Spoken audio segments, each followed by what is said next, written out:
पिछले सेशन में हमने देखा किस प्रकार ऑटोकैड को हमने डाउनलोड किया ट्रायल वर्जन के रूप में और किस प्रकार हमने उसको इंस्टॉल किया।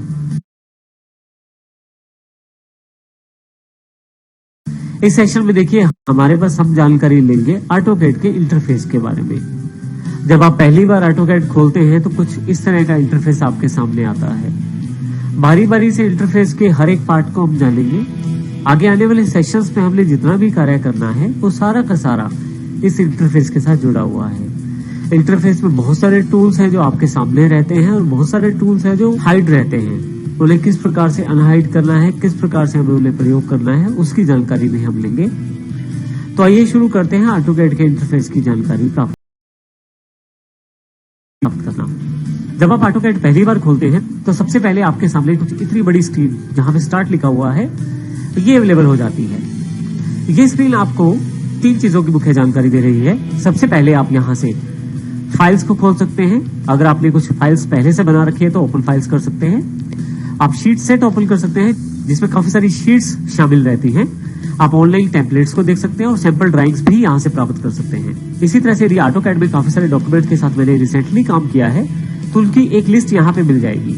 आप देखेंगे यहाँ जो आइकॉन का साइज है आप इसको चेंज कर सकते हैं। यदि आप स्क्रॉल बार से नीचे आए तो यहाँ पे 3 ऑप्शन है। सबसे पहले वाले ऑप्शन को सिलेक्ट करते हुए लार्ज आइकॉन्स अवेलेबल हो जाएंगे।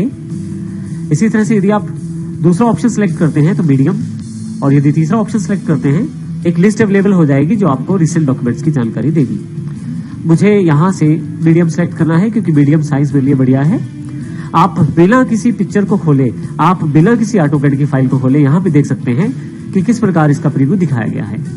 इसी के साथ यहाँ देखें तो फिल करने के लिए बटन आपके पास अवेलेबल है। यदि मैं इसको फिल कर देता हूँ तो ये डॉक्यूमेंट परमानेंट मेरे पास यहाँ फिल्ड हो जाएगा। और रिसेंट डॉक्यूमेंट्स फ्रीक्वेंटली चेंज होते रहते हैं परंतु ये चेंज नहीं होगा। परंतु यदि मुझे अनफिल भी करना है तो मुझे केवल यहाँ से इसको दोबारा अनफिल करना है। इसी तरह से बिल्कुल राइट हैंड साइड पे ऑटोकैड की तरफ से कुछ नोटिफिकेशन आपके पास रहती है और नोटिफिकेशंस के लिए बॉक्स रहता है। जैसे ये मुझे जानकारी दे रहा है कि ऑफलाइन हेल्प अभी इंस्टॉल नहीं है और यदि मैं ऑफलाइन हेल्प डाउनलोड करना चाहता हूं तो मेन्यू में जाकर ऑफलाइन हेल्प को डाउनलोड कर सकता हूं। इसी तरह से नीचे कनेक्ट, मेरे अकाउंट को कनेक्ट किया गया है। A360 क्लाउड बेस्ड ऑटोकैड का प्रयोग कर सकते हैं। उसके लिए आपको ये अकाउंट प्रयोग कर सकते हैं जिससे मैंने लॉगिन भी किया है।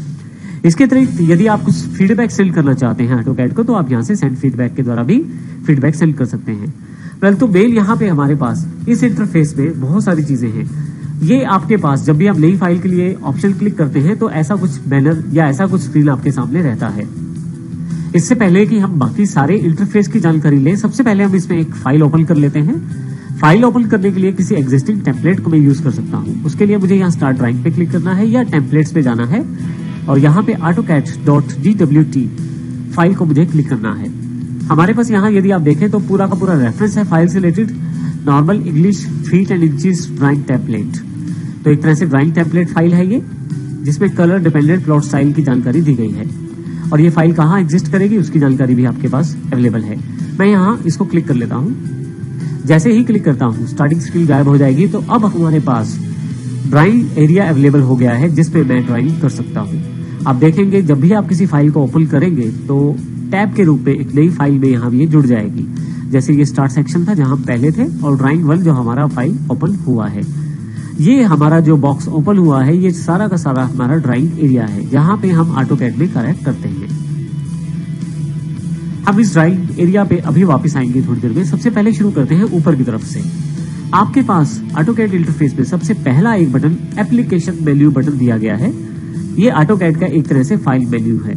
इस ऑटोकैड मेन्यू बटन में काफी सारे ऑप्शंस ऐसे हैं जिसको आप फाइल बनाने, खोलने और सेव करने से संबंधित कार्यों का प्रयोग करने के लिए करते हैं।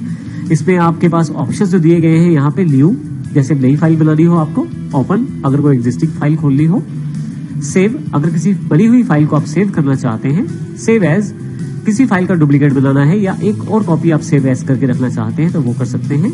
इंपोर्ट आप किसी दूसरे फॉर्मेट को भी यहाँ पे इंपोर्ट कर सकते हैं। जैसे कुछ फॉर्मेट एग्जांपल की तरह पे यहाँ पे दिए गए हैं PDF, DGN, FBX और अगर चाहें तो अदर फॉर्मेट्स अगर वो सपोर्टेड हैं तो ऑटोकैड से आप उसको इंपोर्ट कर सकते हैं। इसी तरह से एक्सपोर्ट भी कर सकते हैं काफी सारे फॉर्मेट्स जैसे DWF, DWFX, 3DWF, PDF, DGN, FBX इस प्रकार के और सारे फॉर्मेट भी यहाँ पे उपलब्ध हैं। इसके अतिरिक्त हमारे पास पब्लिशिंग के लिए यहाँ ऑप्शन अवेलेबल है। अगर हमारे पास कोई 3D प्रिंट सर्विस है तो हम यहाँ से 3D प्रिंट सर्विस भी पिक कर सकते हैं। इसके अतिरिक्त ईमेल कर सकते हैं डेटा, और इसके अतिरिक्त डिजाइन व्यूज को भी प्रयोग कर सकते हैं पब्लिश करने के लिए। नेक्स्ट कमांड जो है यहाँ पे प्रिंट की है। प्रिंट में आपकी प्रिंट सेटिंग्स इसमें काफी सारी दी गई है, जैसे प्लॉटर की प्रिंट सेटिंग्स हैं, या आपके पास कोई पेज सेटअप करना चाहते हैं उसकी प्रिंट सेटिंग्स कर सकते हैं। 3D प्रिंटिंग से रिलेटेड काफी सारी इन्फॉर्मेशन यहाँ पे अवेलेबल रहती है, वो आप मॉडिफाई कर सकते हैं। आपके पास नीचे की तरफ ड्राइंग यूटिलिटीज दी गई है, बहुत ज्यादा प्रयोग की जाती है क्योंकि इसमें ड्राइंग प्रॉपर्टीज की इन्फॉर्मेशन दी जा सकती है, यूनिट्स डिसाइड की जा सकती है, ऑडिट, स्टेटस, पर्ज इत्यादि कमांड्स को प्रयोग किया जा सकता है। फाइनली आप इसे क्लोज कर सकते हैं। यहाँ जैसे ही आप क्लोज करेंगे, डिफॉल्ट रूप में दो ऑप्शन आपके पास रहेंगे, करंट ड्राइंग जिसमें आप काम कर रहे हैं, जैसे मेरे पास ये फाइल ओपन है, या ऑल ड्राइंग्स। अगर एक साथ आपके पास काफी सारी ड्राइंग फाइल्स ओपन हैं तो ये सभी ड्राइंग फाइल्स को क्लोज करेगा। मैं यहाँ से अभी बाहर क्लिक कर देता हूँ तो मेरे पास ये मेन्यू चला जाएगा। यदि यहाँ पे एप्लीकेशन मेन्यू बटन पे दोबारा क्लिक करूँ तो ये मेन्यू यहाँ से हाइड हो जाएगा। एप्लीकेशन मेन्यू बटन के बिल्कुल साथ में क्विक एक्सेस टूल बार है। ये जो एरिया है ये क्विक एक्सेस टूल बार है।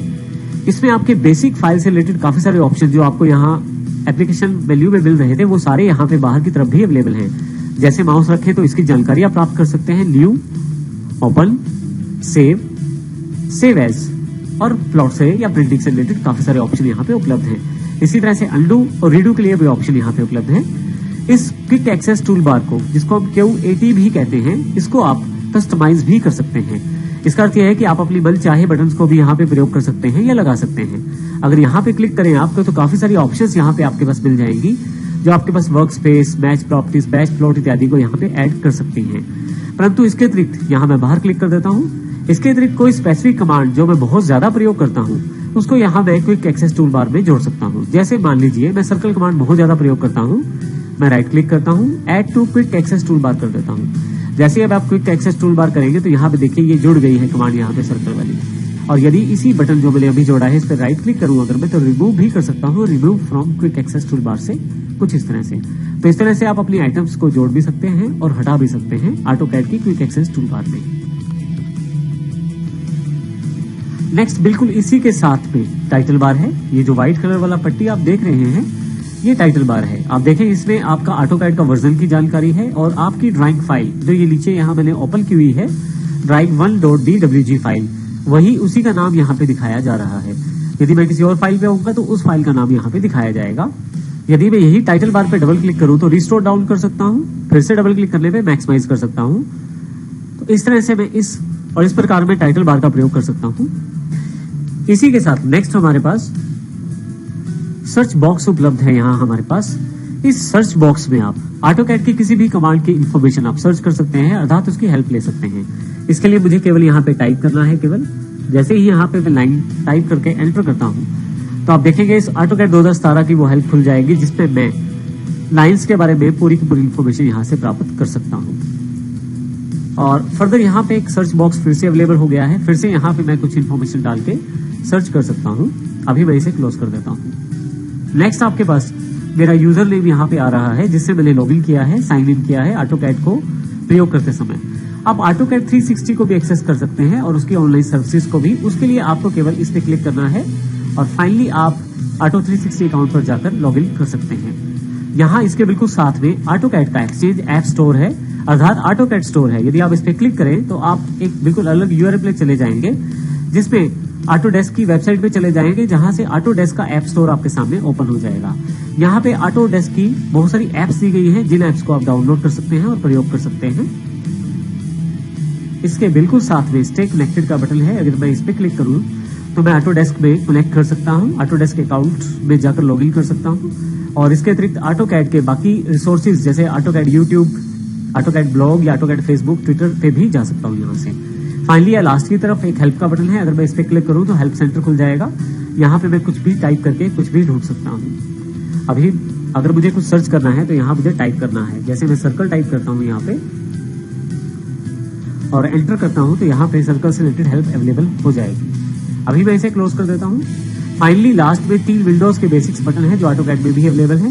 सबसे पहला मिनिमाइज करने के लिए, जब आप इसे मिनिमाइज करेंगे तो टास्क बार पे नीचे एक आइकॉन के रूप में अवेलेबल हो जाएगी। यहाँ यदि माउस रखूं तो देखिए आप प्रीव्यू अवेलेबल है ऑटोकैड का। फिर दोबारा क्लिक करता हूँ तो मैक्सिमाइज हो जाएगी। इसी तरह से यहाँ बीच में बटन है रिस्टोर करने के लिए, अगर आप इसे क्लिक करें तो रिस्टोर हो जाएगी फाइल। कर ही लेंगे ऑटोकैड 2017 के मेन्यूज के बारे में। ऑटोकैड 2017 में मेन्यूज जो है वो टैब्स में बटा हुआ है, अर्थात इसमें काफी सारी टैब्स शामिल की गई हैं, जैसे home, insert, annotate, parametric, view, manage, output, add ins, A360, express tool, featured apps, BIM 360 और परफॉर्मेंस। जब हम होम पे क्लिक करते हैं तो हमारे पास जो ऑप्शंस अवेलेबल रहते हैं वो एक रिबन के रूप में हमारे सामने आते हैं। ये होम टैब से जुड़ा हुआ रिबन है जिसमें काफी सारे ग्रुप्स बने हुए हैं जिनको हम पैनल कहते हैं। जैसे पहला पैनल है ड्रॉ, दूसरा पैनल मॉडिफाई है, तीसरा पैनल एनोटेशन है, फोर्थ पैनल अर्थात चौथा पैनल यहाँ पे लेयर्स हैं, पांचवा पैनल ब्लॉक, छठा प्रॉपर्टीज, ग्रुप्स, यूटिलिटीज। इस तरह से क्लिपबोर्ड और व्यू के रूप में 2 पैनल और भी शामिल हैं। इस तरह से जब आप इंसर्ट पे क्लिक करते हैं तो इंसर्ट का रिबन ओपन हो जाता है और उसके ग्रुप्स ओपन हो जाते हैं, जैसे ब्लॉक, ब्लॉक डेफिनेशन इत्यादि। इस तरह से एनोटेट, पैरामीट्रिक इत्यादि में सब में अलग अलग ग्रुप्स या अलग अलग पैनल्स बने हुए हैं। यदि मैं होम पे क्लिक करूं तो हमारे सामने काफी सारी कमांड्स अवेलेबल हो जाती हैं जो कि पैनल वाइज बटी हुई हैं। जैसे हमारे पास ड्राइंग से रिलेटेड अर्थात ड्रॉ से रिलेटेड सारी कमांड्स यहाँ पे उपलब्ध हैं, जैसे लाइन, पॉलीलाइन, सर्कल, आर्क इत्यादि। कुछ कमांड्स के नीचे फ्लैट्स भी लगे हुए हैं, अर्थात जब हम यहाँ नीचे की तरफ देखें तो यहाँ ड्रॉप डाउन छोटे छोटे बॉक्सेस लगे हुए हैं। जब मैं इन पे क्लिक करता हूँ तो फर्दर ऑप्शंस खुल जाते हैं उस कमांड से रिलेटेड, जैसे कि सर्कल से रिलेटेड काफी सारे ऑप्शंस यहाँ पे उपलब्ध हो गए हैं। इस तरह से आर्क पे क्लिक करता हूं तो आर्क से रिलेटेड काफी सारे ऑप्शंस यहाँ पे आ गए हैं। यदि मुझे इन रिबन्स पे बनी हुई किसी भी कमांड की जानकारी चाहिए तो केवल मुझे माउस रखना भर है, मुझे उसके बारे में पूरी जानकारी मिल जाएगी। जब मैं माउस पहली बार रखता हूं उस कमांड पे तो छोटा डिस्क्रिप्शन आता है, लेकिन जैसे ही थोड़ी देर माउस उस पर रहता है तो उस डिस्क्रिप्शन को थोड़ा सा बड़ा कर दिया जाता है। यहाँ हर एक कमांड में ऐसा होता है। ये देखिए, आप माउस छोड़ देता हूं थोड़ी देर के लिए मैं, इस तरह से सर्कल पे भी। तो इस तरह से ना केवल आप कमांड के बारे में जान सकते हैं बल्कि उस कमांडर्स के यूजेज का हिंट भी आपको यहाँ से प्राप्त होता है। तो इस तरह की एडवांस टूल टिप हर एक कमांड पे लगाई गई है, जिसमें आप किसी भी कमांड के बारे में जानना चाहते हैं, जिसमें आप माउस रखें और पहले छोटी डिस्क्रिप्शन और थोड़ी देर बाद उसकी बड़ी डिस्क्रिप्शन अवेलेबल हो जाएगी। तो इस प्रकार आप इनका प्रयोग कर सकते हैं। इसके अतिरिक्त हमारे पास जैसे ही मैं टैब बदलता हूं तो हमारे पास ग्रुप्स भी चेंज होते हैं, अर्थात पैनल्स भी चेंज होते हैं। मैं वापस होम टैब में वापस आ जाता हूं। बिल्कुल नीचे की तरफ आप यहां से पूरा का पूरा पैनल ओपन कर सकते हैं। यहां यदि मैं ड्रॉ पे क्लिक करूं तो फर्दर इसके साथ जो जुड़ी हुई कमांड्स हैं वो सारी की सारी मुझे यहाँ पे अवेलेबल हो जाएंगी। मैं यदि चाहता हूं कि ये बॉक्स मेरे पास ओपन रहे तो यहाँ से पिल्ड कर सकता हूं। तो इस तरह से जब मैं किसी दूसरे टैब पे जाता हूं, वापस इस पे आता हूं, मैं यदि चाहता हूं कि मेरे पास ये बॉक्स बना रहे तो मैं इसको पिन कर सकता हूं और साथ में कोई और काम भी कर सकता हूं। लेकिन बाकी पैनल्स को यदि मैं चाहूं तो नीचे से दोबारा क्लिक करके फिर से हाइड कर सकता हूं, लेकिन पिल्ड वाला मेन्यूज मेरे पास बना रहेगा जब तक कि मैं किसी दूसरी टैब पे नहीं जाता। वापस होम टैब पे आने पे ये हट जाएगा। तो इस तरह आपके पास काफी सारी कमांड्स भी मिलती हैं नीचे की तरफ और उससे रिलेटेड पिल्ड करने का ऑप्शन भी मिलता है। आइए इन सभी टैब्स को हम आने वाले सेशन में अच्छी तरह से समझेंगे। अब सबसे लास्ट में चलते हैं। हमारे पास सबसे लास्ट में यहाँ पे मिनिमाइज टू पैनल बटन्स दिए गए हैं। आप यदि देखें तो इस रिबन ने काफी सारा स्पेस लिया हुआ है जो ड्राइंग एरिया को भी कवर करता है। तो आप इस स्पेस को बचा सकते हैं और अपना ड्राइंग एरिया बढ़ा सकते हैं। उसके लिए केवल आपको इस पे मिनिमाइज टू पैनल बटन पे क्लिक करना है। देखिए आपकी कमांड छोटी हो गई। आपके एक बार क्लिक करने पे केवल देखिए आपके पास पैनल्स दिखाई दे रहे हैं, कमांड्स दिखाई नहीं दे रही। तो जब आप माउस लेके जाएंगे उस पैनल पे तो आपके पास फिर उनकी कमांड्स यहाँ शो की जाएंगी।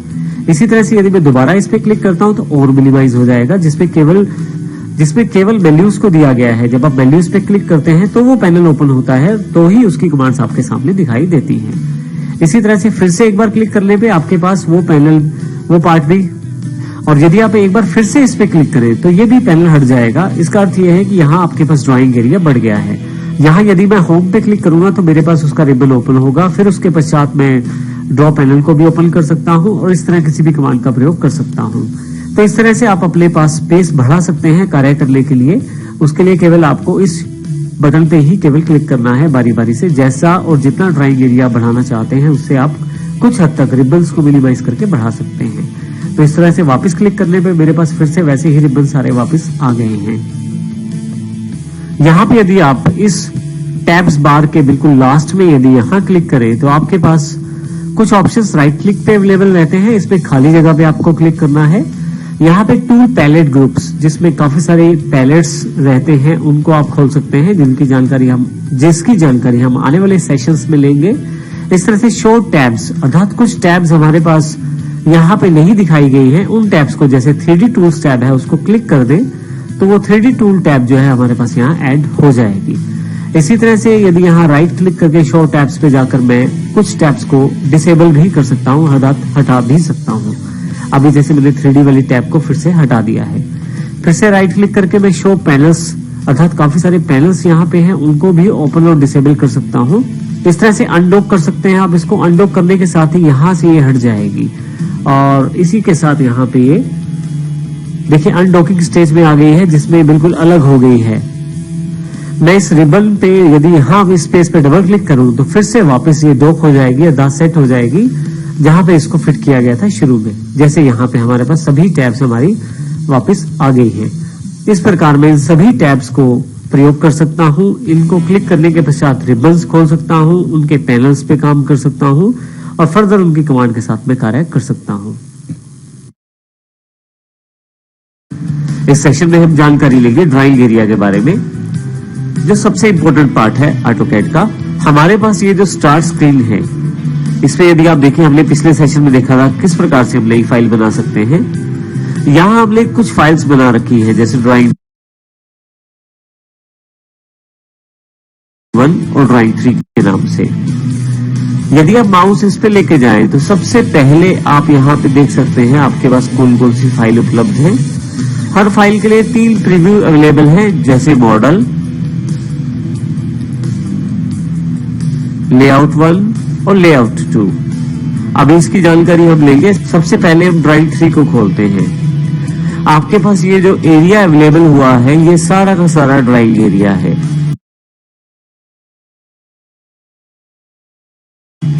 इस पे आप अपनी ड्राइंग कर सकते हैं आसानी से। इस पे आप सभी टूल्स को प्रयोग कर सकते हैं जो आपके पास ऊपर की तरफ दिए गए हैं, टैब्स और पैनल्स पे बटे हुए। इसके अतिरिक्त यहाँ ड्राइंग एरिया में काफी सारे कंट्रोल्स भी अवेलेबल हैं। आइए इन सब कंट्रोल्स की जानकारी लेते हैं हम। सबसे पहले यदि आप देखें तो ये पीछे की तरफ ग्राफ सा बना हुआ है। ये ग्राफ असल में आपके लिए कोऑर्डिनेट सिस्टम है, जिससे आप आसानी से तय कर सकते हैं कि आपकी एक लाइन दूसरी लाइन से कितनी दूर हो या एक लाइन की लेंथ कितनी होनी चाहिए। इस पूरे के पूरे ग्राफ को इस नीचे की तरफ दिए गए XY कंट्रोल से कंट्रोल किया जाता है, जिसे हम कहते हैं UCS। UCS का अर्थ है यूजर कोऑर्डिनेट सिस्टम। इस यूजर कोऑर्डिनेट को प्रयोग करते हुए आप आसानी से X एक्सिस की वैल्यू दे सकते हैं और Y एक्सिस की वैल्यू देख सकते हैं। हम आने वाले सेशंस में इसको डिटेल से समझेंगे, परंतु अभी के लिए हम इतना समझ सकते हैं कि ये एक तरह से X एक्सिस को डिनोट करता है। अर्थात यदि आप X साइड अर्थात हॉरिजॉन्टली कुछ बनाते चले जाते हैं तो उसको आप यहाँ से चेक कर सकते हैं। इसी तरह से वाई साइड अगर आप कुछ बनाते चले जाते हैं तो उसकी मेजरमेंट वाई साइड पे की जा सकती है इस यूजर कोऑर्डिनेट सिस्टम के साथ। इसी तरह से यदि मैं थोड़ा सा इसको जूम आउट करता हूं तो आप देखें कि नीचे की तरफ भी यहाँ पे चार्ट अवेलेबल है। यदि आपका एक्स माइनस की तरफ जाता है तो ये बिल्कुल विपरीत साइड यानी कि उल्टी साइड इस तरफ आ जाएगा। इसी तरह से यदि आप माइनस वाई में कुछ ड्रॉ करना चाहते हैं तो वो नीचे की तरफ आ जाएगा। तो इस तरह से इसका अर्थ ये हुआ कि आपके पास पॉजिटिव और नेगेटिव एक्स भी है और इसी तरह से पॉजिटिव वाई और नेगेटिव वाई भी है, जिससे आप ग्राफ को आसानी से देखते हुए ऑब्जेक्ट्स को ड्रॉ कर सकते हैं। अर्थात जैसे लाइन, पॉलीलाइन या सर्कल को ड्रॉ करना है तो आप आसानी से इस कोऑर्डिनेट सिस्टम के ग्राफ को देखते हुए ड्रॉ कर सकते हैं।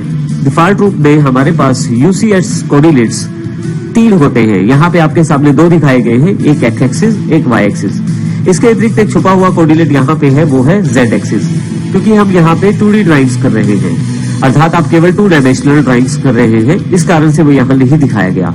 परंतु यदि मैं बिल्कुल साथ वाली फाइल पे चला जाता हूँ जो ड्राइंग 1 है और इसमें मॉडल को चुन लेता हूँ यहाँ से मैं, तो आप देखेंगे यहाँ पे जेड एक्सिस अवेलेबल है। ये जेड एक्सिस इसलिए अवेलेबल है क्योंकि हमारी ये जो ड्राइंग है ये 3D ड्राइंग है। तो इस तरह से यदि आपके पास 3D ड्राइंग्स है तो जेड एक्सिस अपने आप अवेलेबल हो जाएगा और इसका अर्थ ये हुआ कि आप 3D ड्राइंग्स में जेड एक्सिस को निर्धारित कर सकते हैं इस कोऑर्डिनेट सिस्टम के साथ। तो इस तरह से यूजर कोऑर्डिनेट सिस्टम में आप एक्स वाई जेड तीनों को निर्धारित कर सकते हैं। आने वाले सेशन में देखेंगे किस प्रकार से इसका प्रयोग किया जा सकता है। यहाँ ऊपर की तरफ ड्राइंग एरिया में WCS आइकॉन अर्थात word coordinate system icon available है।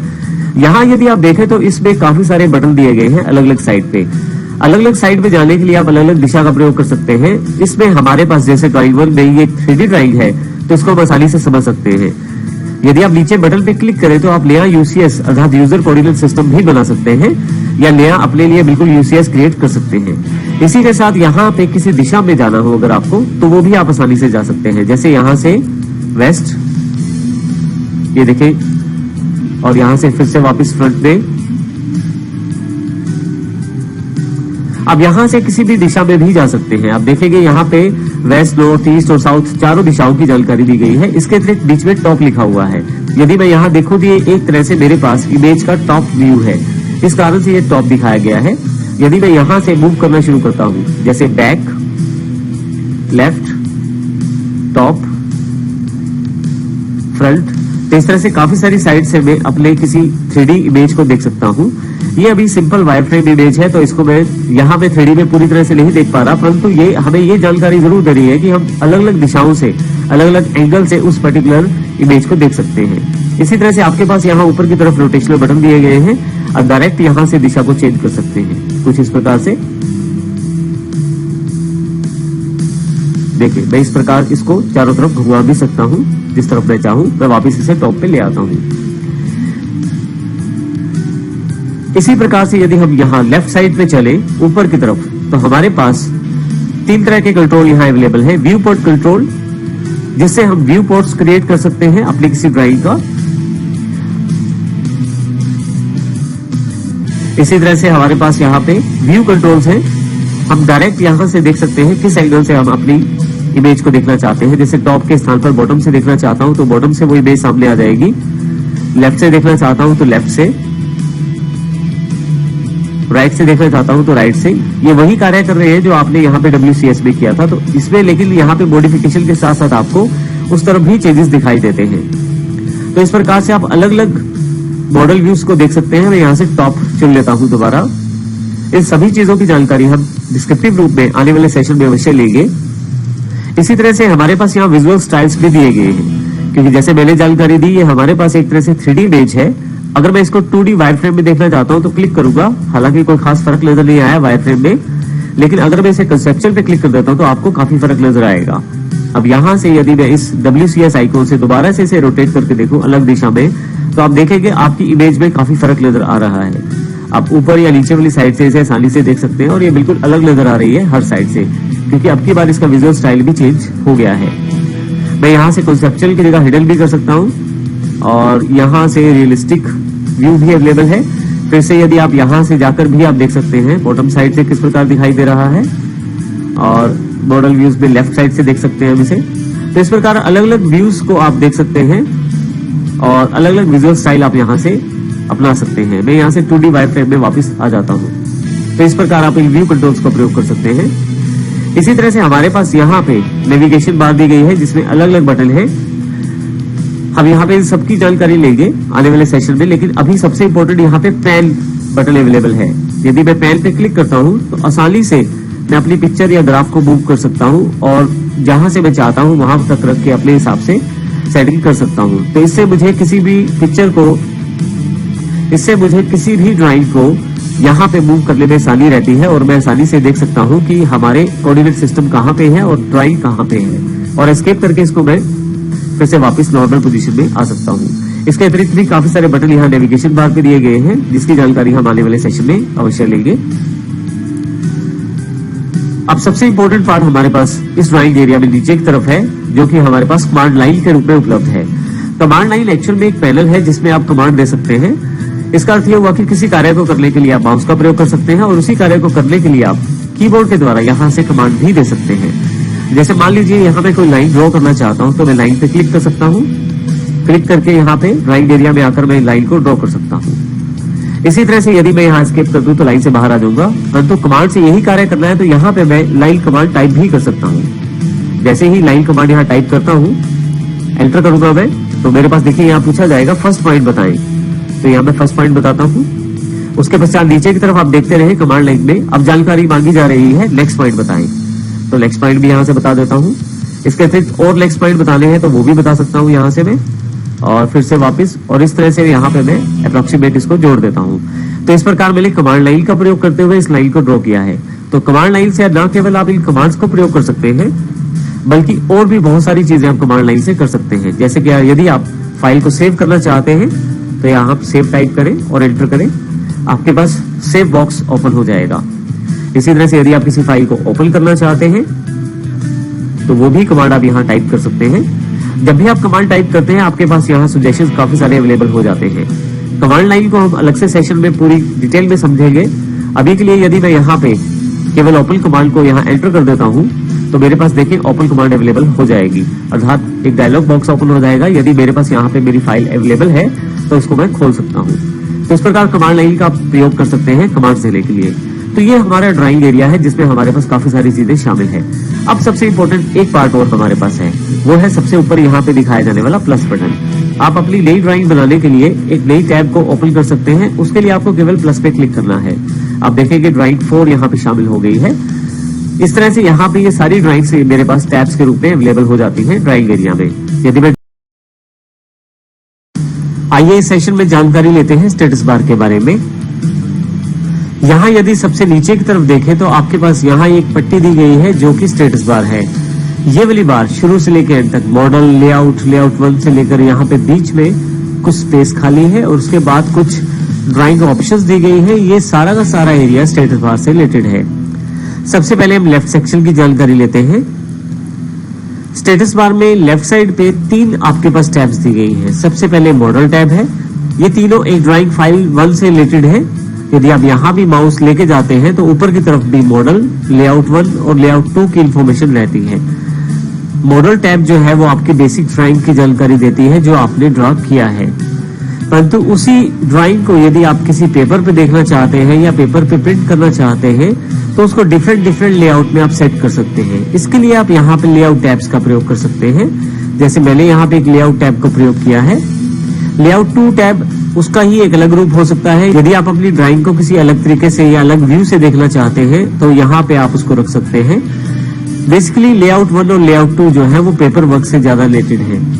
जब हमें किसी ड्राइंग का प्रिंट आउट निकालना होता है तो हम इनका प्रयोग कर सकते हैं, और इसी तरह से जब हमें ड्राइंग करनी होती है तो हम मॉडल का प्रयोग करते हैं। लेआउट 1 में जैसे आप देखें अलग अलग व्यूज दिए गए हैं। यहाँ मेरे पास अलग व्यू है मेरी ड्राइंग का, यहाँ पे अलग व्यू है मेरी ड्राइंग का। मैं एक लेआउट में अलग अलग व्यूज को देख सकता हूँ। इसके अलावा भी लेआउट में काफी सारे ऑप्शंस जुड़े हुए हैं। इसी तरह से लेआउट 2 में यदि आप देखें तो इसमें भी अलग से इमेज को दिखाया गया है। अभी यहाँ पे इमेज नहीं दिखाई गई तो इमेज देखने के लिए मैं यहाँ जूम पे जाता हूँ और जूम एक्सटेंड करते ही मेरे पास यहाँ पे इमेज मेरे सामने आ जाती है। इसको मैं किसी भी व्यू में देख सकता हूँ। जैसे मैं वायर फ्रेम में जाकर इसको स्केची कर देता हूँ तो आप देखेंगे स्केची व्यू आ गया है, और इसको मैं आइसोमेट्रिक व्यू में भी देख सकता हूँ। इसके लिए मैं इस स्टाइल पे इसके लिए यहाँ मैं टॉप पे क्लिक करता हूँ, मेरे पास काफी सारे स्टाइल आ जाएंगे। नॉर्थ ईस्ट आइसोमेट्रिक व्यू मैं ओपन कर लेता हूँ तो इस तरह से मेरे पास एक अलग व्यू लेआउट के रूप में अवेलेबल हो जाएगा। तो इस तरह से आप इसमें व्यूज को बना सकते हैं। अभी आने वाले सेशंस में हम देखेंगे किस प्रकार और इसको प्रयोग किया जा सकता है और किस प्रकार हम इसमें कार्य कर सकते हैं। इसी तरह से प्लस का बटन दिया गया है। यदि आप कुछ नया टैब जोड़ना चाहते हैं लेआउट के रूप में तो वो भी आप यहाँ पे जोड़ सकते हैं। अब यदि राइट हैंड साइड अगर आप आ जाएं तो यहाँ पे काफी सारे ड्राइंग ऑप्शंस दिए गए हैं आपको। जैसे सबसे पहले ऑप्शन ये दिखा रहा है कि इस वक्त आप पेपर स्पेस पे हैं, अर्थात आप लेआउट ड्राइंग कर रहे हैं। यदि मैं यहाँ से मॉडल पे क्लिक कर देता हूँ तो ऑटोमेटिकली यहाँ पे ऑप्शन मॉडल अवेलेबल हो जाता है। इसी तरह से हमारे पास यहाँ स्टेटस बार में राइट हैंड साइड काफी सारे टॉगल स्टेट्स बटन है। इसका अर्थ ये हुआ कि काफी सारे ऑप्शन आपके साथ ड्राइंग में जो जुड़ी रहती हैं उनको आप यहीं से ड्राइंग फाइल में काम करते हुए ऑन ऑफ कर सकते हैं। जैसे उदाहरण के तौर पे सबसे पहला ऑप्शन यहाँ पे ग्रिड ऑन ऑफ का है। यदि मैं यहाँ क्लिक करूं तो ग्रिड ऑफ हो जाएगा, फिर दोबारा क्लिक करूंगा तो ग्रिड ऑन हो जाएगा। हालांकि जब आप ऑटोकैड में परफेक्ट हो जाते हैं तो फिर यहाँ पे क्लिक करने के बजाय यदि आप देखें तो शॉर्टकट की F7 है, उसका प्रयोग ज्यादा कर पाते हैं। तो जैसे ही मैं F7 प्रेस करता हूं तो मेरे पास ग्रिड मोड ऑफ हो जाता है और फिर से F7 प्रयोग करने पे ग्रिड मोड ऑन हो जाता है। इसी तरह से स्नैप मोड मेरे पास अवेलेबल है और इसी तरह से मेरे पास ऑर्थो मोड है और इस तरह से पोलर ट्रैकिंग और काफी सारे मोड्स यहाँ पे अवेलेबल हैं। इनमें एक सबसे इंपॉर्टेंट मोड जो है वो यहाँ पे WS करंट सेटिंग्स के रूप में वर्क स्पेस स्विचिंग का मोड है। अगर मैं यहाँ क्लिक करूं इस कॉर्नर पे, यदि मैं यहाँ कॉर्नर पॉइंट पे क्लिक करूं तो मेरे पास काफी सारे मोड्स अवेलेबल हो जाते हैं। अभी हम ड्राफ्टिंग एंड एनोटेशन में काम कर रहे हैं। इसका अर्थ है कि हम केवल 2D ड्राइंग्स में काम कर रहे हैं, परंतु यदि मैं 3D ड्राइंग्स में काम करना चाहता हूं तो मुझे 3D बेसिक्स में जाना पड़ेगा। अब यहाँ ऊपर की तरफ जो होम में रिबन है, आप इसको ध्यान से देखिएगा। जैसे ही मैं 3D बेसिक्स को क्लिक करता हूं, मेरे पास पूरा का पूरा इंटरफेस जो है वो 3D मॉडलिंग में कन्वर्ट हो जाता है। आप देखेंगे ऊपर की तरफ होम में, यदि आप ऊपर की तरफ देखें तो क्रिएट पैनल जुड़ गया है, जिसमें काफी सारे ऑप्शन जो है 3D से रिलेटेड जुड़ गए हैं। इसी तरह से यदि मैं यहाँ दोबारा क्लिक करूं, 3D मॉडलिंग में जाना चाहता हूं तो 3D मॉडलिंग में भी जा सकता हूं मैं यहाँ से। तो यहाँ पे आपके पास मॉडलिंग से रिलेटेड भी काफी सारे ऑब्जेक्ट या काफी सारी कमांड्स शामिल हो जाती हैं। यदि मैं वापस आना चाहता हूं तो ड्राफ्टिंग एंड एनोटेशन से वापस भी आ सकता हूं। फिर से 2D एनवायरनमेंट में मैं वापस आ गया हूं। इसी प्रकार से आगे की तरफ यूनिट्स को दिया गया है। मैं यहाँ से यूनिट्स डिसाइड कर सकता हूं कि मैं किस तरह की यूनिट्स में काम करना चाहता हूं, आर्किटेक्चरल, डेसिमल, इंजीनियरिंग, फ्रैक्शनल या साइंटिफिक। फाइनली या लास्ट की तरफ अगर देखें तो सबसे इंपॉर्टेंट बटन यहाँ पे है कस्टमाइज का। आप इन सब बटन्स को ऑन ऑफ कर सकते हैं, अर्थात यहाँ से हटा सकते हैं या लगा सकते हैं। तो इसको करने के लिए आप कस्टमाइज पे जाएं और यहाँ से आप जिसको आप हटाना चाहते हैं उसको हटा सकते हैं। जैसे यहाँ पे मैं यूनिट्स नहीं देखना चाहता, मैं क्लिक कर देता हूँ, उसे यूनिट्स हट जाएंगी। क्विक प्रॉपर्टीज देखना चाहता हूँ, क्लिक करूंगा, क्विक प्रॉपर्टीज आ जाएंगी और यहाँ फिर से क्लिक करने पे ये बार जो है वो हाइड हो जाएगी। तो इस प्रकार हम आसानी से स्टेटस बार में कार्य कर सकते हैं। इंटरफेस की लास्ट सीरीज में हमने देखा कि किस प्रकार हमारे पास यहाँ काफी सारे इंटरफेसेस ऑप्शंस अवेलेबल है, काफी सारी टैब्स अवेलेबल है, काफी सारे रिबन्स अवेलेबल है। फिर हमने यहाँ देखा किस प्रकार हमारे पास यहाँ पे WCS आइकॉन्स अवेलेबल है या UCS आइकॉन्स अवेलेबल है।